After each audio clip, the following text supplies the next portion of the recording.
Good morning, all of you. My name is Muntaha Nadeen, student of BA first year.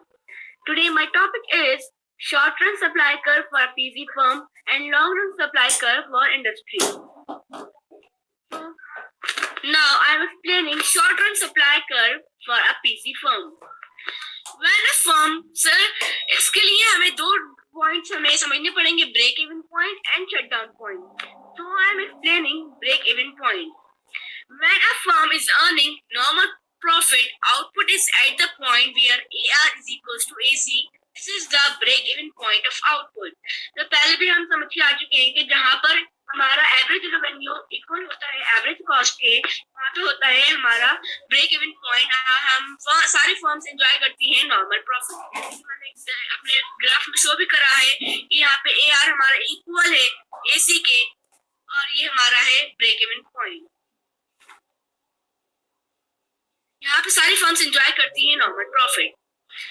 The shutdown point, the point at which firm is likely to leave the market, is the output level where it is equally costly for the firm to continue producing as it is for the firm to leave the market.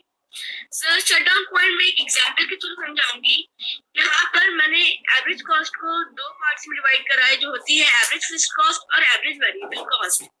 हमने यहाँ पे suppose करा है कि market price हमारे 8 rupees है. यहाँ पे अगर हम एवरेज कॉस्ट हमारी एवरेज रेवेन्यू हमारा जो प्राइस है 8 रुपीज है, तो अगर हम कंटिन्यू करेंगे प्रोडक्शन तो वेरिएबल कॉस्ट को तो हम कवर कर लेंगे और फिक्स्ड कॉस्ट का हम 4 रुपीज कवर कर लेंगे.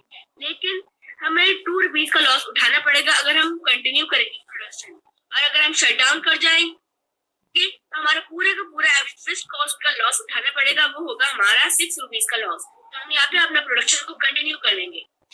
अगर हमारा एवरेज रेवेन्यू या फिर हमारा प्राइस 8 रुपीज से 4 रुपीज पर फॉल डाउन कर जाता है तो हमें एवरेज वेरिएबल कॉस्ट तो कवर हो जाएगी, लेकिन एवरेज कॉस्ट हमारी कवर नहीं हो पाएगी, जिसकी वजह से हमारा 6 रुपीज का लॉस हो जाएगा अगर हम प्रोडक्शन कंटिन्यू करेंगे. लेकिन अगर हम शट डाउन करेंगे प्रोडक्शन, तब भी हमारा एवरेज फिक्स्ड कॉस्ट का लॉस हमें कवर करना पड़ेगा, बेयर करना पड़ेगा, तब भी हमारा 6 रुपीज का लॉस होगा. यहाँ पर एक ऐसा पॉइंट है जब हम कंटिन्यू करेंगे प्रोडक्शन तो भी 6 रुपीज का लॉस होगा और शट डाउन करेंगे प्रोडक्शन तब भी 6 रुपीज का लॉस होगा.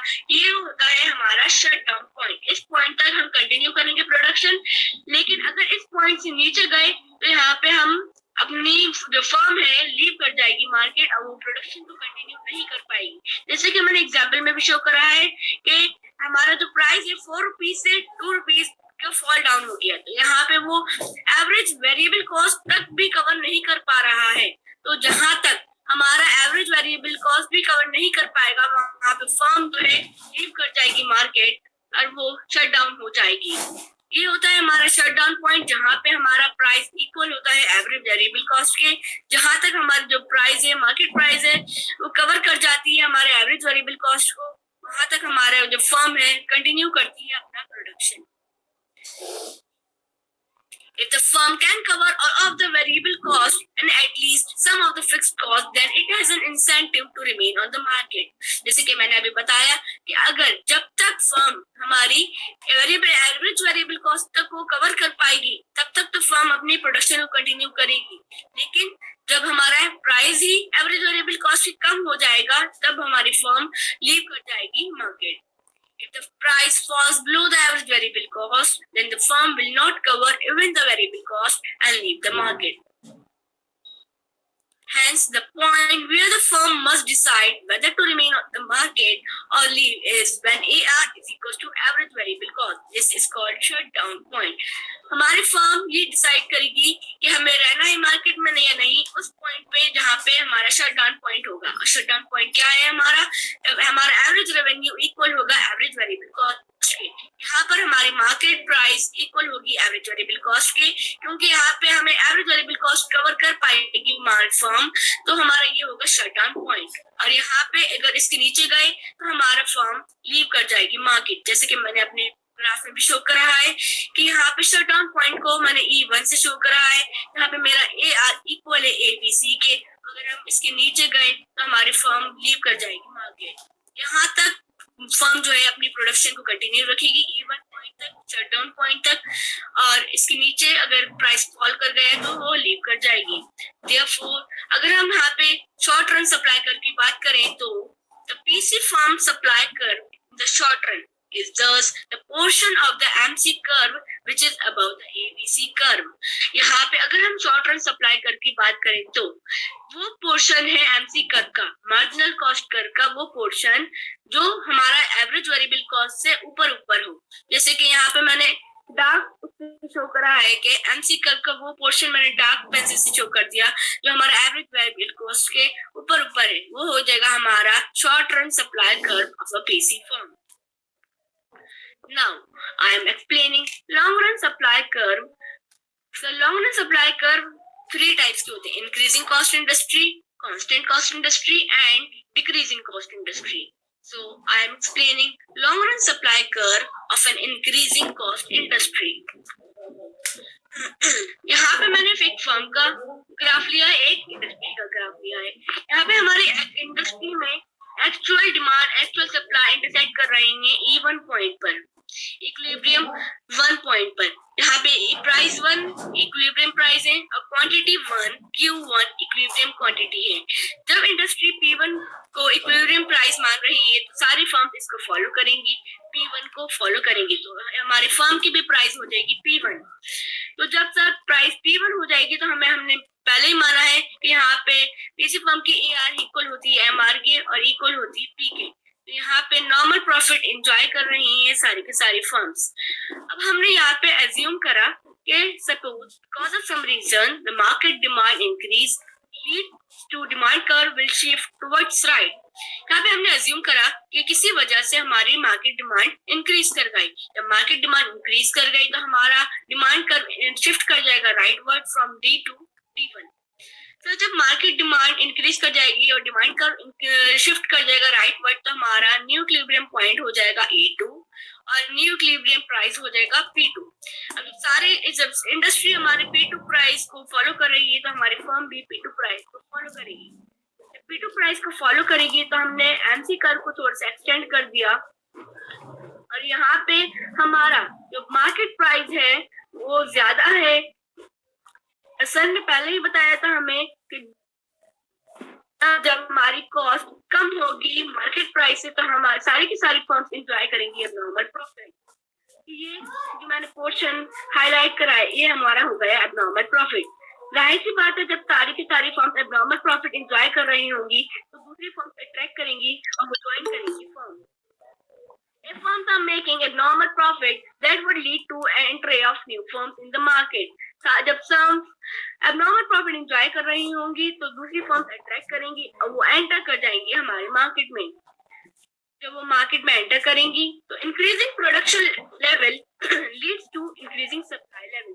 जब वो मार्केट में एंटर करेंगी तो वो प्रोडक्शन को इंक्रीज करेंगी। हमारी प्रोडक्शन इंक्रीज होगी तो हमारा सप्लाई कर्व भी इंक्रीज कर जाएगा, जो मैंने दूसरे सेकंड पेज पे अपने ग्राफ में शो करा है। ये हमारा सप्लाई कर्व इंक्रीज कर गया फ्रॉम S से लेके S2 तक। Thus, with the increase in the number of firms, the supply of market will increase. यहाँ पे हमारी सप्लाई जो है इंक्रीज कर जाएगी क्योंकि entry of the new firms. तो हमारी सप्लाई इंक्रीज कर जाएगी तो हमारे इनपुट की डिमांड इंक्रीज होगी। हमारी इनपुट की डिमांड इंक्रीज होगी तो इनपुट के प्राइस जो है वो हाई हो जाएंगे because of may be shortage of inputs. तो हमारी जब सप्लाई इंक्रीज कर जाएगी तो हमारे इनपुट्स इंक्रीज कर जाएंगे, इनपुट की कॉस्ट इंक्रीज कर जाएगी तो हमारी कॉस्ट एवरेज कॉस्ट इंक्रीज हो जाएगी। यहाँ पे मैंने शो करा था एवरेज कॉस्ट को इधर और यहाँ पे मैंने शो करा है एवरेज कॉस्ट को इधर, क्योंकि यहाँ पे हमारी एवरेज कॉस्ट इंक्रीज कर गई। Increase in production causes increase in input price because a demand for input increases, as I have already explained. Now, when we join original equilibrium, when the latest equilibrium, we get long run supply curve of an increasing cost industry. अब मैंने ये तो बता दिया कि increasing cost किस वजह से हुई। यहाँ पे इनपुट की सप्लाई के वजह से जब हमारा प्रोडक्शन इंक्रीज हुआ एंट्री की वजह से तो हमारा सप्लाई में इंक्रीज आया। सप्लाई में इंक्रीज आया तो हमारे इनपुट की डिमांड बढ़ गई तो हमारी जिसकी वजह से हमारी एवरेज कॉस्ट भी इंक्रीज कर गई। अब हमारे यहाँ पे लॉन्ग रन सप्लाई कर्व की बात करें of an increasing cost industry, अगर हम ओरिजिनल इक्विलिब्रियम पॉइंट्स को लेटेस्ट इक्विलिब्रियम पॉइंट से ज्वाइन कर दें तो हमारा मिल जाएगा long run supply curve of an increasing cost industry. जैसे कि मैंने ज्वाइन कर रखा है E1 को E2 से, तो हमारा मिल गया long run supply curve of an increasing cost industry. This results from external diseconomies. ये हमारा एक्सटर्नल डिसइकोनॉमीज की वजह से हुआ। ये होता है हमारा एक लॉस होता है जिसकी वजह हमें बेयर करना पड़ता है, जिसकी वजह से हमें यहाँ पर भी बेयर करना पड़ा कि हमारे इनपुट की प्राइस ज्यादा हो गई तो हमारा ये अपवर्ड स्लोपिंग आ रहा है। Long run increasing cost industry का लॉन्ग रन सप्लाई कर्व हमेशा अपवर्ड स्लोपिंग होगा। Now I am explaining long run supply curve of a constant cost industry. Constant cost industry एक ऐसी इंडस्ट्री होती है जहां पर आउटपुट के इंक्रीज होने से इनपुट के प्राइस में कोई फर्क नहीं आता है, वो कांस्टेंट रहते हैं। जैसे कि मैंने वहां पे भी शो करा था कि ओरिजिनल डिमांड कर्व और ओरिजिनल सप्लाई कर्व इंटरसेक्ट कर रहे हैं E1 पॉइंट पर, ऐसे ही यहाँ पर E1 पॉइंट पर वो इंटरसेक्ट कर रहे हैं। P1 उनका ओरिजिनल प्राइस है और इक्विलिब्रियम प्राइस है, और Q1 उनका इक्विलिब्रियम प्राइस है, इक्विलिब्रियम क्वांटिटी है। यहाँ पर जब P1 इक्विलिब्रियम प्राइस है तो यहाँ पर भी फर्म सारी की सारी फर्म्स P1 प्राइस को फॉलो करेंगी। यहाँ पर भी मैंने अपने average cost, short run average cost, long run average cost और short run average marginal cost को भी शो करा है जो फर्म्स एंजॉय कर रही हैं नॉर्मल प्रॉफिट। अब सर जैसे कि मैंने वहां पे ही बताया था कि डिमांड इंक्रीज कर गई किसी न किसी वजह से, यहाँ पर भी डिमांड इंक्रीज कर गई फ्रॉम D to D1। जब डिमांड इंक्रीज कर गई तो इक्विलिब्रियम पॉइंट बन गया हमारा E2, जिसकी वजह से हमारा इक्विलिब्रियम प्राइस बन गया P2। तो सारी की सारी फर्म्स इस प्राइस को फॉलो करेंगी P2 को। जब P2 को फॉलो करेंगी तो हमारा, मैंने एमसी कर्व को एक्सटेंड करा तो यहाँ पे भी पहले की तरह सारी की सारी फर्म्स एंजॉय करेंगी अब नॉर्मल प्रॉफिट, क्योंकि यहाँ पर हमारा कॉस्ट कम है मार्केट प्राइस से। जब हमारी सारी फर्म्स अब नॉर्मल प्रॉफिट एंजॉय करेंगी तो एंटर होंगी फर्म्स, अट्रैक्ट होंगी फर्म्स। तो एंटर होने की वजह से वो अपने प्रोडक्शन को इंक्रीज करेंगी। जब प्रोडक्शन को इंक्रीज करेंगी तो सप्लाई इंक्रीज होगी फ्रॉम S to S1। लेकिन वो अपने प्रोडक्शन को इस तरीके से इंक्रीज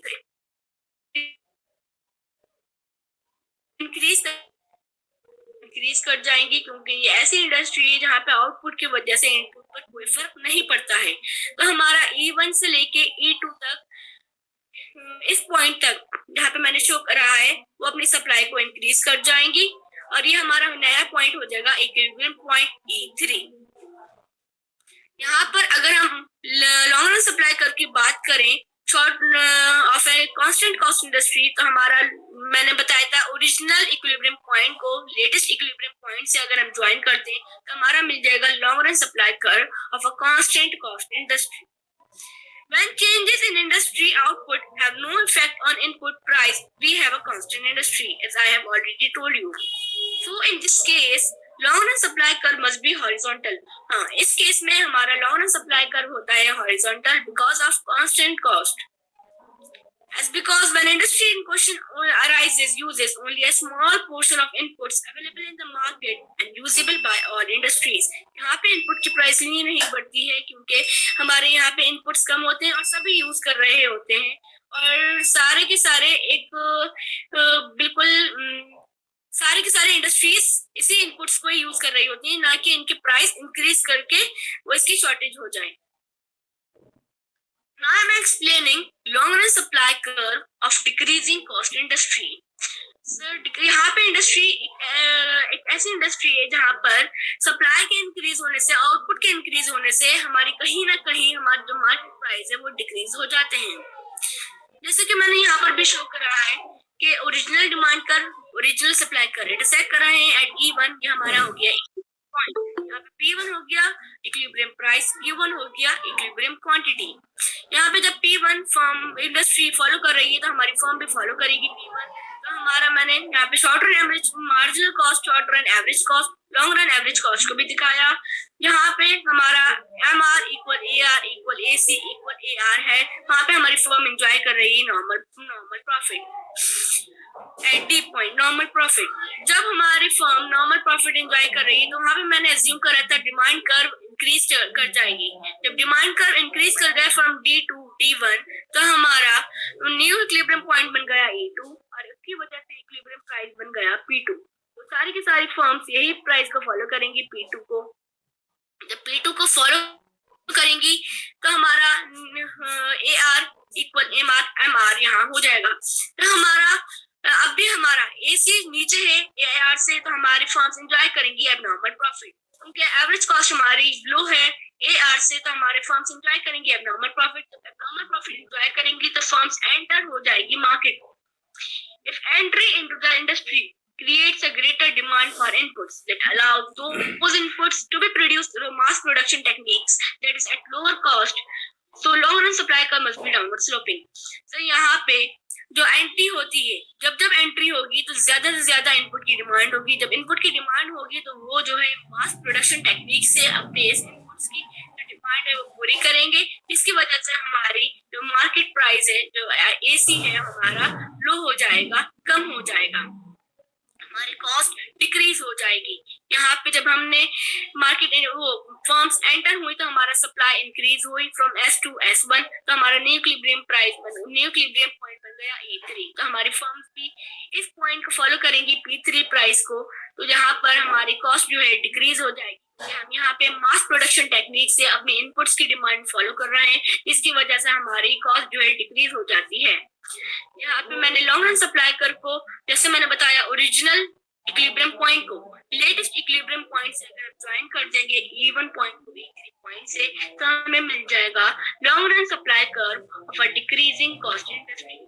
और ये होता है हमारा this result from external economies. External economies वो बेनिफिट्स होते हैं सारी की सारी फर्म्स एंजॉय कर रही होती है, जैसे कि यहाँ पे एंजॉय कर रही है मास प्रोडक्शन टेक्निक की वजह से कि उनकी जो कॉस्ट है वो डिक्रीज हो गई। Thank you sir, that's all for today.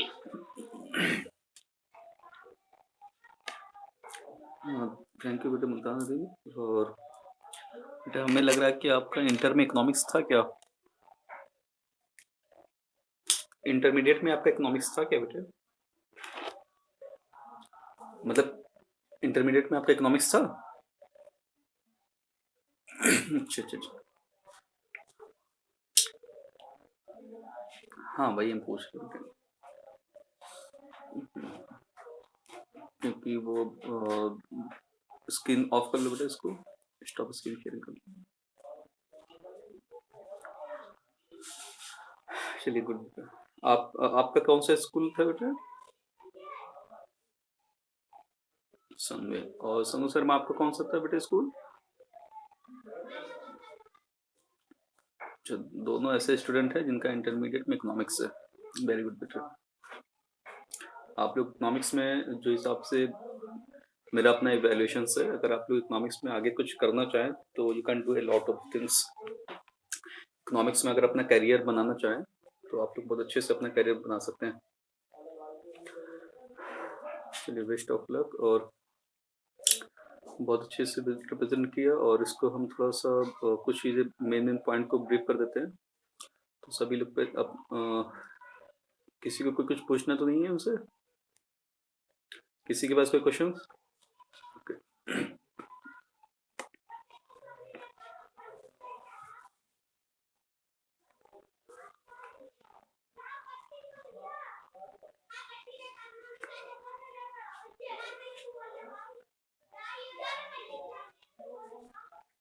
Screen share हो रही है सबके सामने?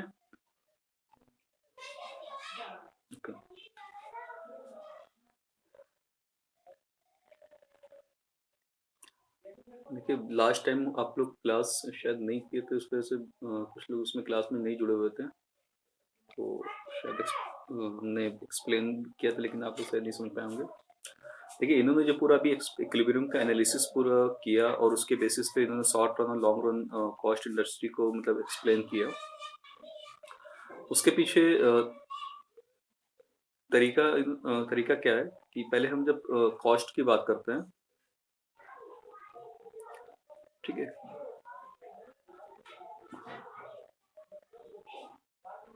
कॉस्ट की जब हम लोग बात करते हैं तो उसमें होता क्या है कि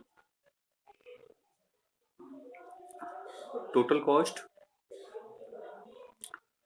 टोटल कॉस्ट क्या होती है? It is the cost of producing goods and services. ठीक है।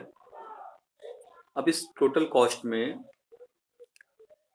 होता क्या है कि दो तरीके की कॉस्ट इंक्लूड होती है, टोटल फिक्स्ड कॉस्ट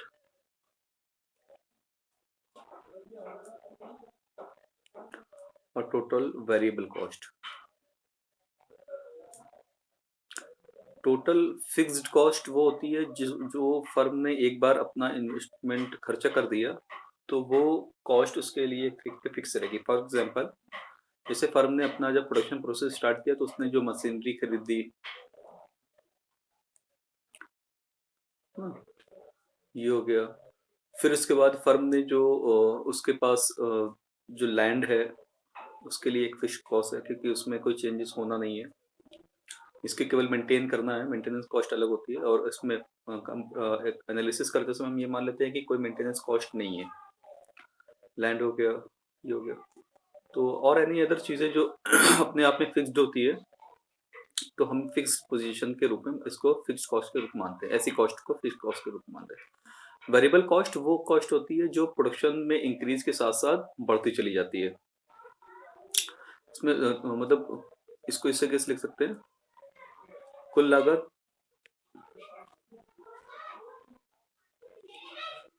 वह लागत है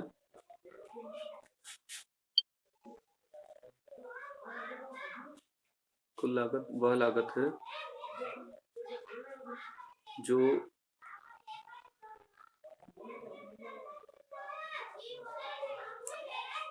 वस्तुओं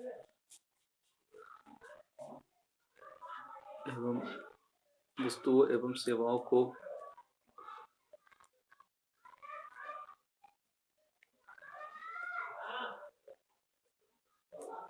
उत्पादित करने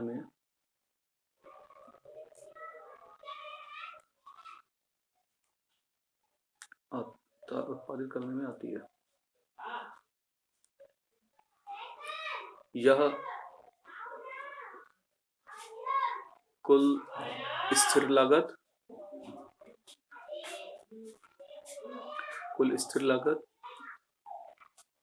जिसको हमने टीएफसी कहा है अभी, ठीक है, एवं कुल परिवर्तनशील लागत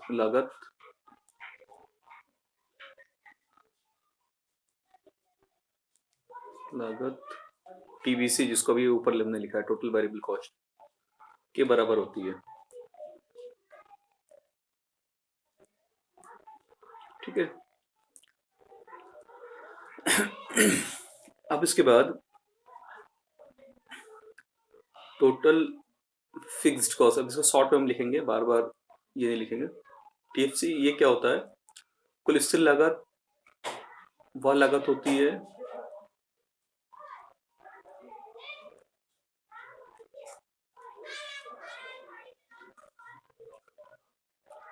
जो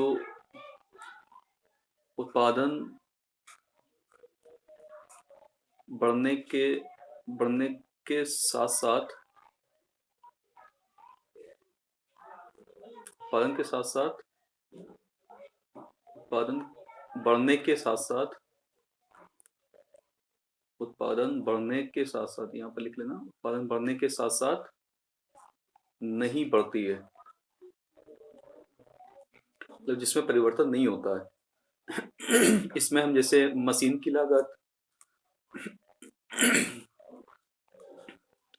लागत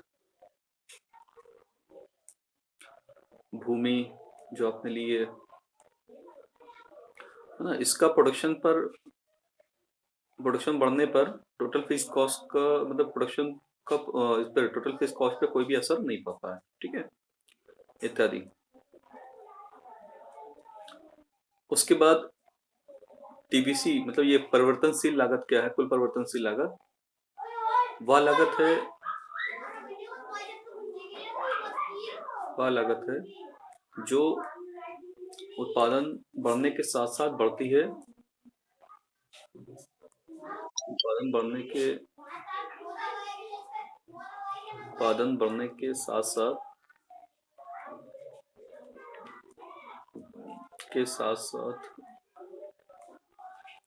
बढ़ती है एवं घटती है। ठीक है, जैसा भी हो सकता। इसमें जैसे हम श्रम की लागत, श्रम को जो मजदूरी दी गई है वो, कच्चे माल जो हमने रॉ मटेरियल खरीदा है वो, ठीक है,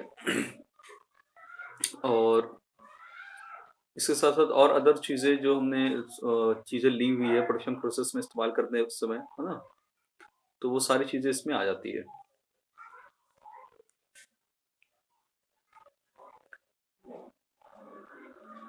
मशीन की लागत यहाँ हो गई। और उसके बाद इंग्लिश में लिख लें टीएफसी, मतलब total fixed cost is the part of total cost,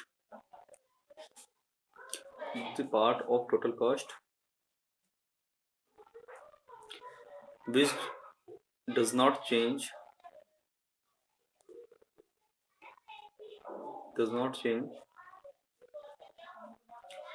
in response to the change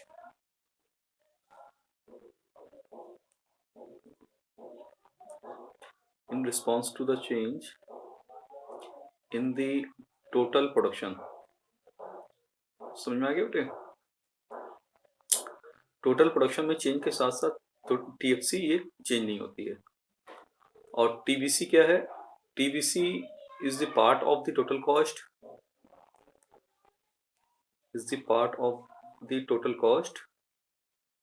which changes in response to the change in the total production। Total production बढ़ेगा तो टोटल वेरिएबल कॉस्ट बढ़ेगी, total production घटेगा तो total variable cost घटेगी। ठीक है, हमने example के साथ साथ भी दे दिया क्या क्या इसमें एग्जांपल आते हैं। अब उसी तरीके से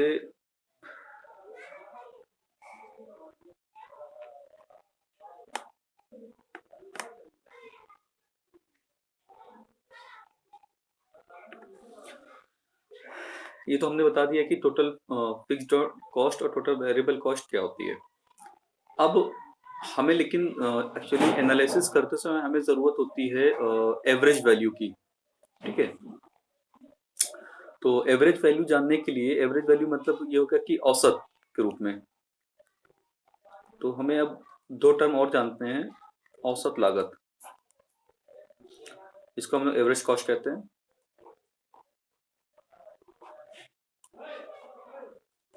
ठीक है, एवरेज कॉस्ट औसत लागत क्या होती है कि ये या this is the per unit cost, this is the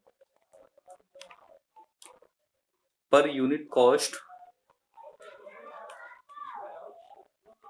of producing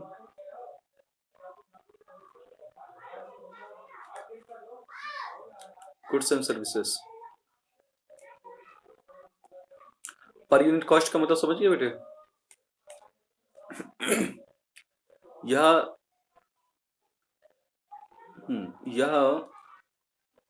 एक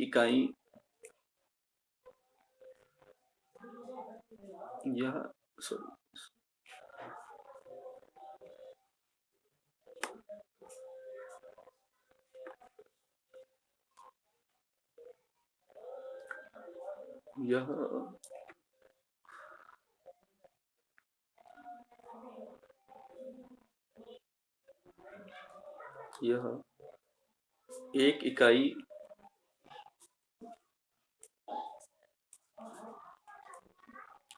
यह एक इकाई उत्पादित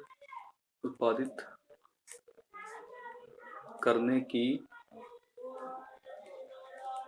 लागत है। ठीक है, औसत लागत क्या है? औसत लागत जो है this is the per unit cost of producing goods and services. एक यूनिट को प्रोड्यूस करने के लिए कॉस्ट क्या आएगी। ठीक है, और यह एक इकाई उत्पादित करने की लागत है। अब इसको हम फाइंड आउट कैसे करते हैं कि एक इकाई उत्पादित करने की लागत क्या है। तो एवरेज कॉस्ट मतलब AC इक्वल टू हमने टोटल कॉस्ट कितनी हमारी आई है, किसी गुड्स एंड सर्विसेज को प्रोड्यूस करने हमारी टोटल कॉस्ट कितनी आई हुई है वो, फिर हमने टोटल प्रोडक्शन कितना किया है, number of units, total production मतलब नंबर ऑफ यूनिट्स कितना हमने किया है, ठीक है। टोटल कॉस्ट और फिर उसके बाद नंबर ऑफ यूनिट्स, कितने यूनिट्स हमने प्रोड्यूस किए है, नंबर ऑफ यूनिट्स, कुल इकाई का उत्पादन, और कुल लागत हमारी, तो कुल लागत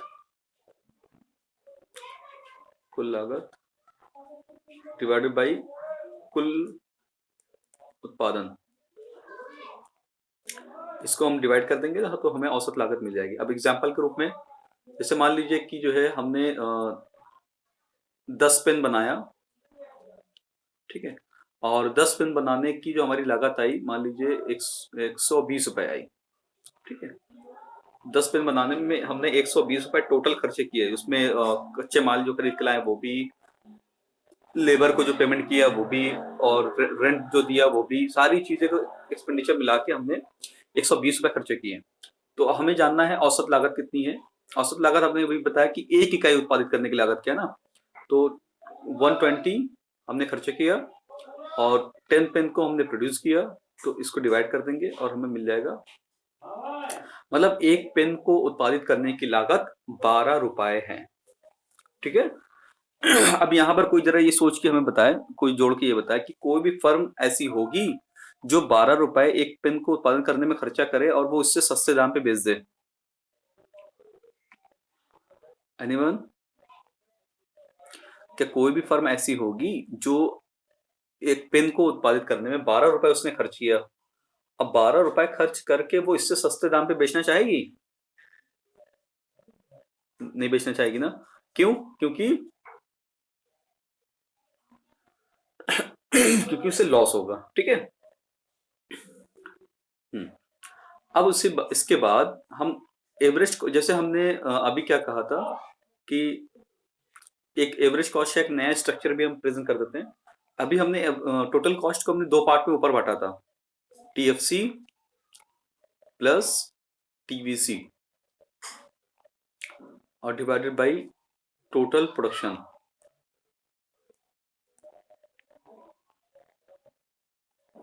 यही तो भी हमने बांटा था ना ऊपर, टोटल कॉस्ट, कुल लागत हमारी किसके बराबर होती है, कुल स्थिर लागत और कुल परिवर्तनशील लागत। तो हमने दोनों डिवाइड कर दिया, अब दोनों को हमने डिवाइड कर दिया। अब इसको करेंगे क्या, इसको अलग अलग लिख देंगे, TFC divide by total production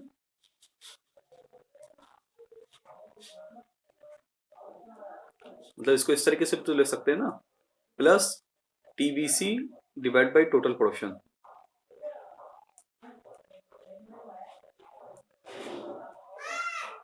इस तरीके से भी लिख सकते हैं,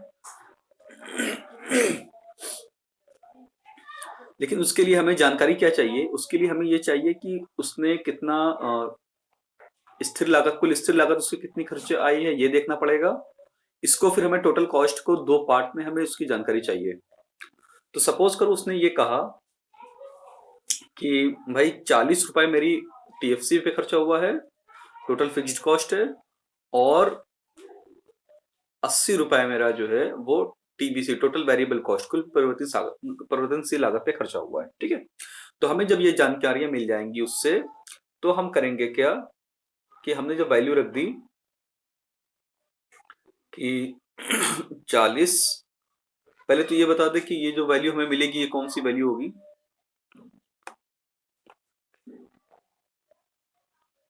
अब जाहिर सी बात है कि कुल स्थिर लागत को जब कुल उत्पादन से जब डिवाइड करोगे तो हमें फिर क्या मिल जाएगी, एवरेज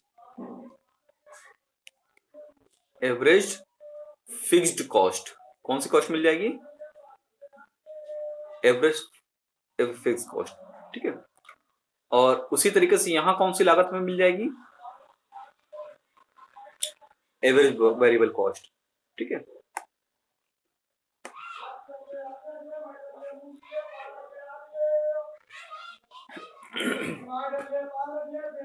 एवरेज वेरिएबल कॉस्ट, औसत परिवर्तनशील लागत। इस प्रकार से हम ये कह सकते हैं कि जिस तरीके से TC equal to TFC plus TVC था, उसी तरीके से AC equal to AFC plus ABC होता है, ठीक है। ये चीज अब माइंड में बैठा लीजिएगा। इतना समझ में आ गया?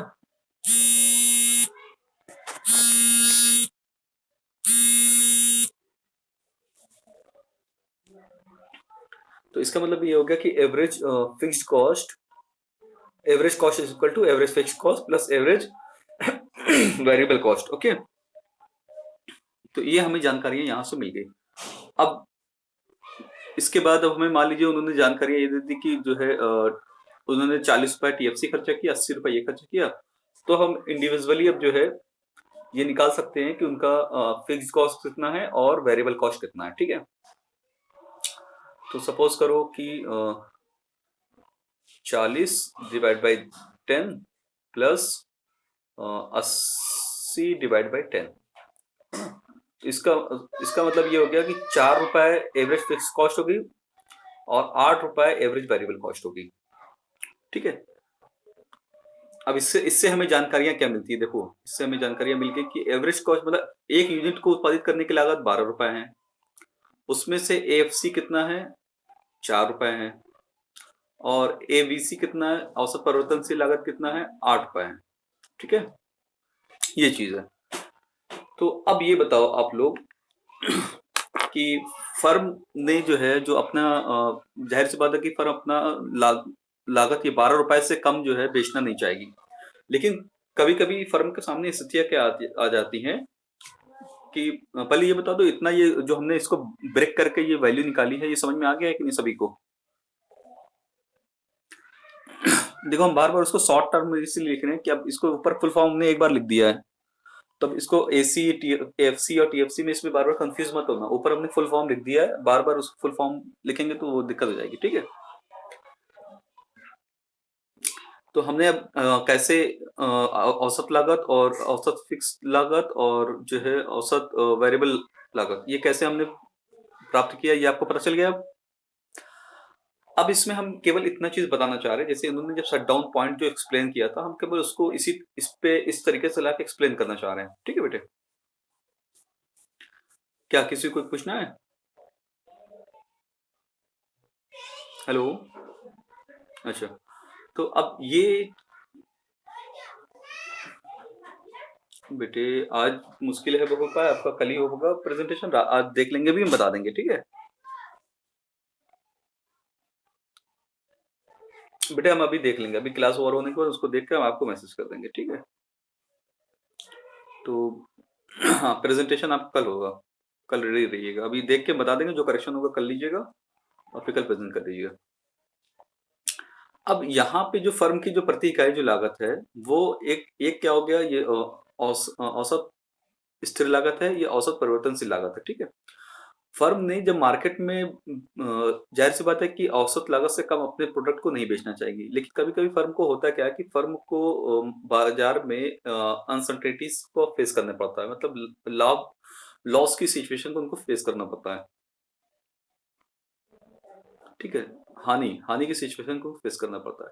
तो इस स्थिति में फर्म को क्या करना पड़ता है, वो सोचते हैं कि जो है उनको जब लॉस होने लगता है, तो वो लॉस कब होता है, जब उनका प्रोडक्ट इस प्राइस पे नहीं बिकेगा। ठीक है, फर्मों को लॉस कब होगा, कोई बताए, है ना? मतलब ये हुआ कि एवरेज जो रेवेन्यू होनी चाहिए पर यूनिट जो बेचने से जो इनको रेवेन्यू हुई है वो एटलीस्ट कितनी होनी चाहिए, 12 रुपए, उनको 12 रुपए पर यूनिट मिलना चाहिए ना। तो एवरेज जो रेवेन्यू होती है वही, उसी को ही हम प्राइस कहते हैं। ठीक है, औसत जो आय होती है उसी को हम क्या कहते हैं, प्राइस। अब एक चीज इसमें बहुत कंफ्यूज होना कभी कि हाँ, एवरेज रेवेन्यू प्राइस दोनों अलग अलग चीजें हैं, ये कभी मत सोचिएगा। Average revenue and price is the same thing. Got it? हाँ, ये चीज ये कंसेप्ट आप माइंड में रख लीजिएगा कि एवरेज रेवेन्यू ही आपकी प्राइस है। नदीम बेटा समझ गए? अब इसको कंफ्यूजन माइंड में मत लाइएगा कि एवरेज रेवेन्यू अलग है प्राइस अलग है, नहीं, एवरेज रेवेन्यू और price both are the same thing, दोनों एक ही चीज है।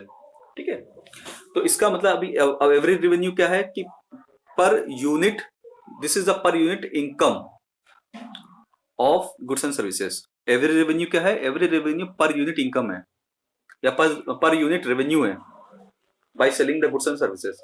एक यूनिट्स को सेल करने से जो उनकी पर यूनिट जो इनकम होती है वही उनकी जो है एवरेज रेवेन्यू है। ठीक है। अब इसका मतलब ये होगा फर्म जो है अगर इससे कम पे अगर बेचेंगी फर्म तो उनको कौन सी सिचुएशन होगी? लॉस की। और हमने बता दिया था कि हम फर्म को लॉस हो रहा है या प्रॉफिट हो रहा है या जो भी हो रहा है उसकी कंडीशन कैसे जान सकते हैं? उसकी कंडीशन ये जान सकते हैं कि एवरेज कॉस्ट और एवरेज रेवेन्यू की सिचुएशन कैसी है। हमने बताया था आप लोगों को कि ये दोनों कर्व की पोजीशन देख के आप बता सकते हैं कि फर्म को लॉस हो रहा है कि फर्म को हानि हो रही है, मतलब जो है प्रॉफिट हो रहा है। ठीक है। ये तीनों चीजें हमने बता दी थी आपको। अगर एसी कर्व मतलब एसी और औसत लागत औसत आय के बराबर है तो ये नॉर्मल प्रॉफिट का कंडीशन है, मतलब फर्म जो है मार्केट में काम करती रहेगी, समान लाभ मिल रहा है फर्म को। ठीक है। और अगर औसत लागत ज्यादा है, एवरेज रेवेन्यू कम है, तो फर्म को लॉस हो रहा है, हानि हो रही है मतलब। ठीक है। अब उसके बाद जो है अगर औसत आय जो है औसत लागत से अधिक है तो फर्म को एबनॉर्मल प्रॉफिट हो रहा है। एबनॉर्मल प्रॉफिट होने का मतलब ये फर्म को जो जितना लाभ मिलना चाहिए उससे कई गुना ज्यादा लाभ मिल रहा है। ठीक है। जैसे मान लो 12 रुपए की जगह वो 16 रुपए का बेच रही है। गुड। समझ में आ गया कि नहीं? मतलब 12 रुपए की जगह वो कितने रुपए की बेच रही है? 12 रुपए की जगह 1 रुपए भी आगे बढ़ रही है। अगर 13 रुपए का बेच रही है, 14 रुपए का बेच रही है, 15 रुपए का बेच रही है, तो फर्म को लाभ कौन सा हो रहा है? एबनॉर्मल प्रॉफिट हो रहा है। ठीक है। ये एबनॉर्मल प्रॉफिट की वजह से होता क्या है कि मार्केट में एंट्री फर्म आना शुरू हो जाती है। फर्म को लगता है कि यार वो तो बेचारी बहुत अच्छे से पैसा कमा रही, चलो हम लोग भी चलते हैं, हम लोग भी चलते, चलो वही गुड्स। जैसे एग्जाम्पल के रूप में आपको बताएं, शुरुआत में जब ई रिक्शा जब आया था मार्केट में, है ना, तो देखा आप लोगों ने देखा होगा कि सभी लोगों ने ई रिक्शा लेके चलाना शुरू कर दिया। क्यों? क्योंकि एक तो चलाना आसान था, उससे चला के जो इनकम हो रही थी वो बड़ी जल्दी हो जा रही थी, लोगों को मतलब मेहनत नहीं करना पड़ रहा था, तो लोगों को लग रहा था यार इसमें तो बड़ा प्रॉफिट है, तो सभी लोगों ने क्या कर दिया? ई रिक्शा चलाना शुरू कर दिया। और जिस बेटे आवाज आ रही मेरी? अच्छा, तो बेटा नेटवर्किंग वाला कोई इश्यू हो सकता है, लेकिन और सबको सभी के साथ यही है? आवाज आ रही है? चलिए, तो यहां तक आप फिर से इसको बता देते हैं। होता क्या है कि फर्म, एक नए पेज ले लेते हैं तो कुछ,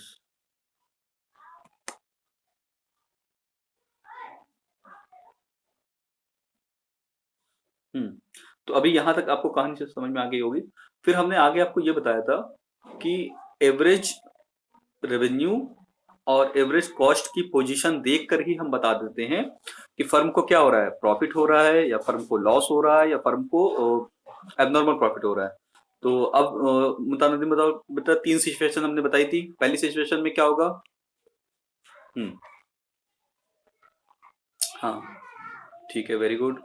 मतलब ये समान लाभ, ये लाभ मतलब फर्म को मिलना चाहिए, ये हम ये मानते हैं कि ये फर्म को, जैसे हम लोग कहते हैं भाई देखो सही प्राइस सही कीमत बताओ ताकि बहुत ज्यादा फायदा तो ना कमाओ, मतलब इतना कमाओ कि तुम्हारी दुकान चल जाए, खर्चा पानी चल जाए। तो ये उस तरीके के प्रॉफिट है। ठीक है। जैसे हम लोग कहते हैं भाई सही से दुकान दुकान पे जाते कहते हैं भाई सही से कीमत लगाओ।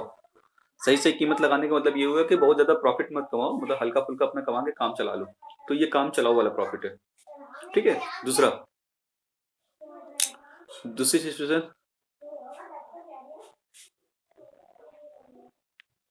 हाँ, तो इस केस में क्या होगा? इस केस में लॉस होगा, फर्म को हानि होगी। ठीक है, कि भैया वो नुकसान पे काम कर रहा है। फिर इसके बाद तीसरी सिचुएशन हमने क्या बताई थी? इस केस में क्या होगा? एबनॉर्मल प्रॉफिट होगा। एबनॉर्मल प्रॉफिट का मतलब होगा मतलब ये ज्यादा कमा रहा है पैसा, है ना, असमान लाभ।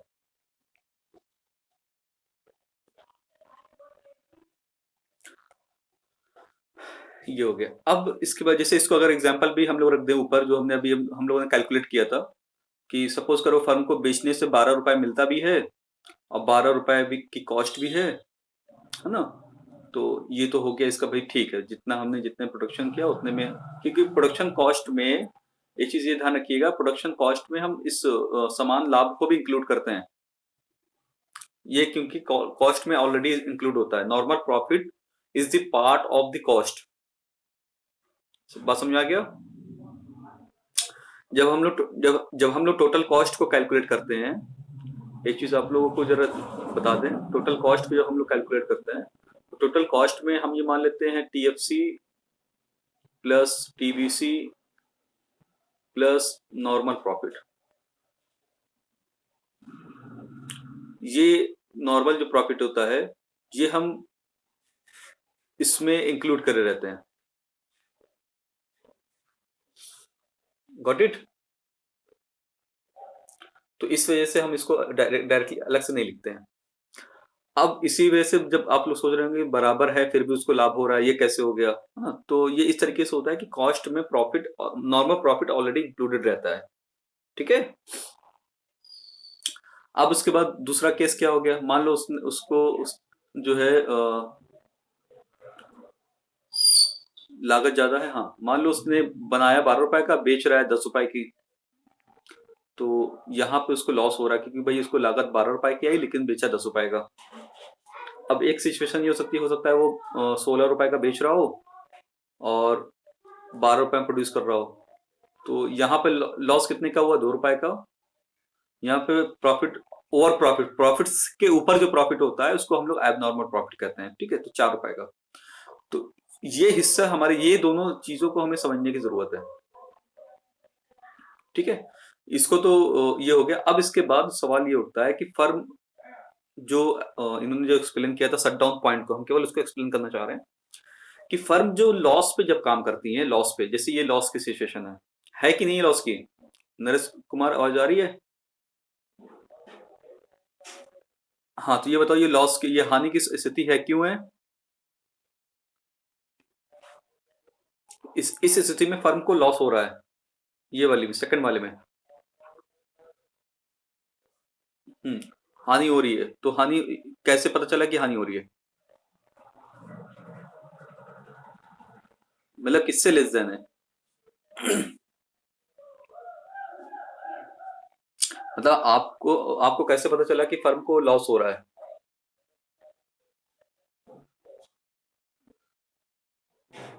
क्या 12 रुपए था?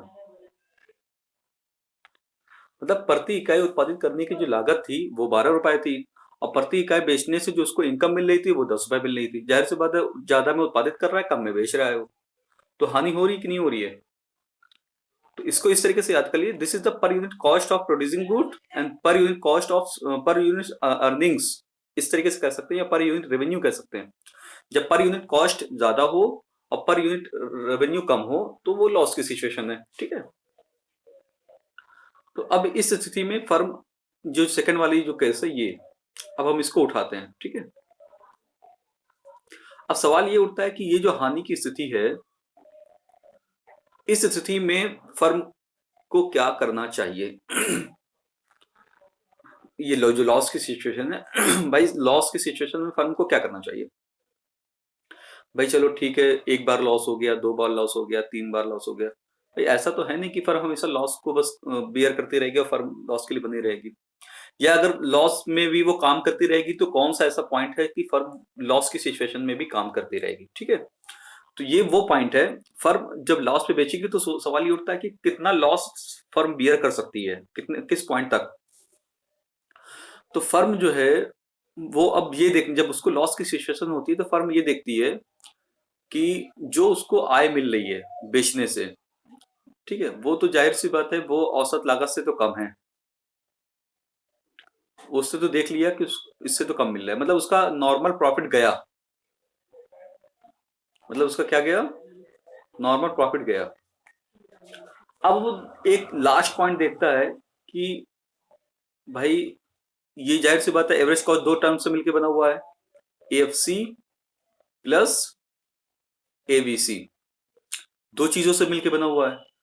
तो वो कहता है कि भाई चलो ठीक है, ये वाला हिस्से को हम लॉस के रूप में एक्सेप्ट कर लेते हैं क्योंकि ये फिक्स्ड है और इसको हम कभी बेच के रिकवर कर सकते हैं। कर सकता है कि नहीं कर सकता? बोलो, रिकवरी ऑफ एएफसी कर सकता है कि नहीं? कैसे? वो एवरेज फिक्स कॉस्ट को रिकवर कर सकता है कि नहीं कर सकता? बताओगे? कैसे बताओ? मुता नदीम जी, नहीं वो अपने एवरेज, हाँ, गुड। तो उस एसेट को वो बाद में जब फर्म को लगेगा कि अब हमें बेच के अपना पैसा कवर करना चाहिए, वो तो वो कवर कर लेगा, क्योंकि उसकी ऑनरशिप तो उसी की है उस पे। Got it? तो वो ये सोचता है कि चलो ठीक है भाई, ये लॉस जो हो रहा है, मतलब ये 4 रुपए पर यूनिट का जो लॉस हो रहा है, इसको हम बियर कर लेते हैं। हमने बता ऊपर हमने देखो कैलकुलेट करके बताया था कि 4 रुपए एफसी था और 8 रुपए एबीसी था। तो वो कहता है कि चलो इसको हम बियर कर लेंगे बाद में, लेकिन कम से कम फिर वो अब इस पे आ जाता है। कम से कम हमें क्या होना चाहिए कि हमें जो औसत आय मिलनी चाहिए वो एबीसी के बराबर होनी चाहिए। कम से कम इतना तो हमको मिलना चाहिए, तभी हम काम करेंगे पर मार्केट में। मतलब वो डिसीजन लेने लगती है कि मार्केट छोड़ा जाए या मार्केट में रहा जाए, मतलब एग्जिट द मार्केट और remain in the market. Market को वो छोड़ दे या मार्केट में रहे। अब उसके सामने ये सवाल उठने लगता है। तो फर्म अपने कॉस्ट को एनालाइज करती है, देखती है कि उसकी कॉस्ट एनालाइज करने के बाद वो देखती है कि हमारी जो पर यूनिट आय मिल रही है वो पर यूनिट परिवर्तनशील लागत के बराबर है कि नहीं है। तो अगर इसके बराबर रहती है तो फर्म रिमेन मतलब कंटिन्यू रहती है कि चलो ठीक है अभी काम करते रहो, हानि बहुत ज्यादा नहीं है, मतलब हो सकता है बाद में हम रिकवर कर लें इसको। लेकिन जब फर्म को ये जो आय जो मिलती है इससे भी जब कम मिलने लगता है तो फर्म कहती है अब हमसे सहा नहीं जाएगा भैया, अब हम जा रहे हैं मार्केट छोड़ के। तो फर्म मार्केट छोड़ के बाहर चली जाएगी। तो इसी पॉइंट को, यही जो ऐसा पॉइंट है, यही ऐसा पॉइंट हम शट डाउन पॉइंट भी कहते हैं, जिसको इन्होंने बताया। शट डाउन पॉइंट का मतलब फर्म ने अब अपना काम ही दुकान दुकान ही बंद कर दी अपनी मार्केट से, मार्केट छोड़ के चला गया, बेच बाच के अपना पैसा निकाला मतलब मशीन वशीन बेच दी, दुकान दुकान बेच दिया, तो पैसा अपना लिया लेके दूसरी जगह चली गई। अब कुछ बात समझ में आ गई आप लोगों को?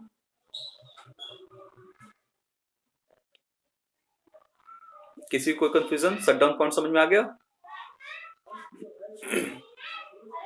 किसी को भी कोई कंफ्यूजन?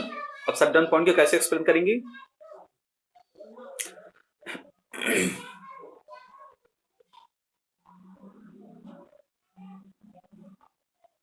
हम्म, अब शट डाउन पॉइंट कैसे डिफाइन करेंगे? शट डाउन पॉइंट कैसे डिफाइन करेंगे आप बताइए मुता नदीम के? हम्म। हम्म। नहीं बेटा ऐसा नहीं है, वो शट डाउन पॉइंट नहीं होता है। शट डाउन पॉइंट का मतलब वो होगा कि हाँ उस पॉइंट पे फर्म मतलब एक डिसीजन ले रही होती है, डिसीजन की सिचुएशन में रहती है, लेकिन हाँ, तो व्हेन व्हेन द फर्म, इसको इस तरीके से लिख दो, when the firms are unable to recover the ABC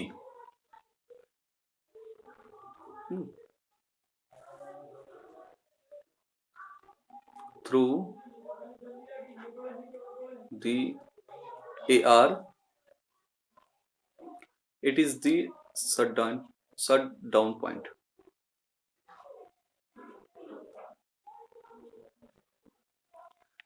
Because the firm will exit the market. Because the firm will exit the market. Firm market को छोड़ देगी। ठीक है, ये सिचुएशन हम इसको इस तरीके से दिखा सकते हैं। एवरेज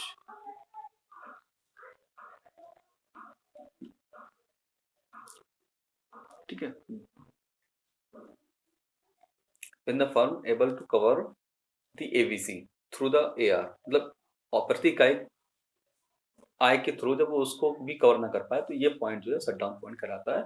इस पॉइंट पे फर्म जो है मार्केट को छोड़ के चली जाए। Got it?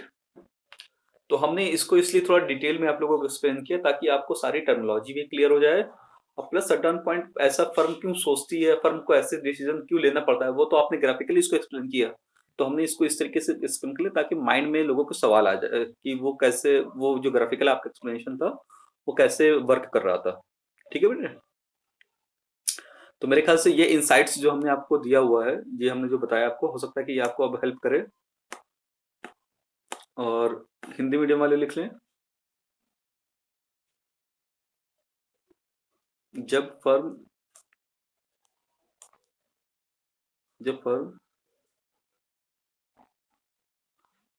औसत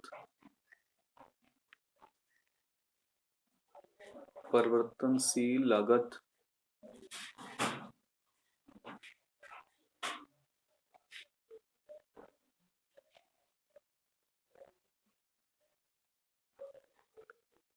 को भी प्राप्त नहीं कर पाती,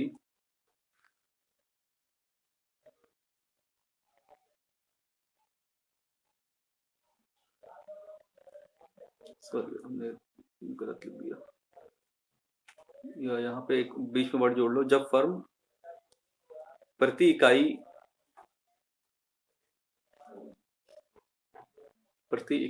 बेचने से जब फर्म प्रति इकाई बेचने से औसत परिवर्तनशील लागत को भी प्राप्त नहीं करती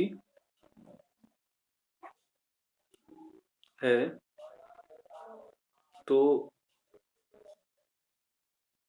वह बिंदु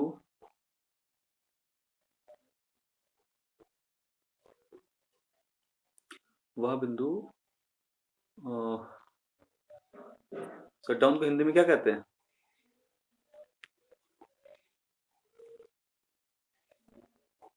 तालाबंदी? नहीं, तालाबंदी, चलो देखेंगे। शटडाउन, वह बिंदु शटडाउन बिंदु कहलाता है। अरे दुकान में ताला वाला मेरे ख्याल से मार दिया जाएगा, कहलाता है। ठीक है। और मेरे ख्याल से ये चीज आप लोग को क्लियर होगी, और इसको हम इस तरीके से शो कर सकते हैं, एवरेज कॉस्ट। तो यहाँ से हमने शटडाउन पॉइंट एक्सप्लेन कर दिया, और आपने बेटा एक टर्म और यूज किया था, वो था ब्रेक इवन पॉइंट। ठीक है, तो उसको कल एक्सप्लेन करेंगे। ठीक है, क्योंकि उसके लिए फिर हमें और आगे के जिसका जो टर्म है उसको तोड़ने पड़ेंगे। ठीक है, ब्रेक इवन पॉइंट एक्सप्लेन करने के लिए हमें अभी मार्जिन कॉस्ट कर चाहिए, और फिर उधर से हमें वो वाला कर्व निकाल लेंगे हम, मार्जिन रेवेन्यू कर्व। तो वहां से हम इसको एक्सप्लेन करेंगे बेटे। ठीक है, तो thank you to all class आज अटेंड करने के लिए बेटे, और कल इसको एक्सप्लेन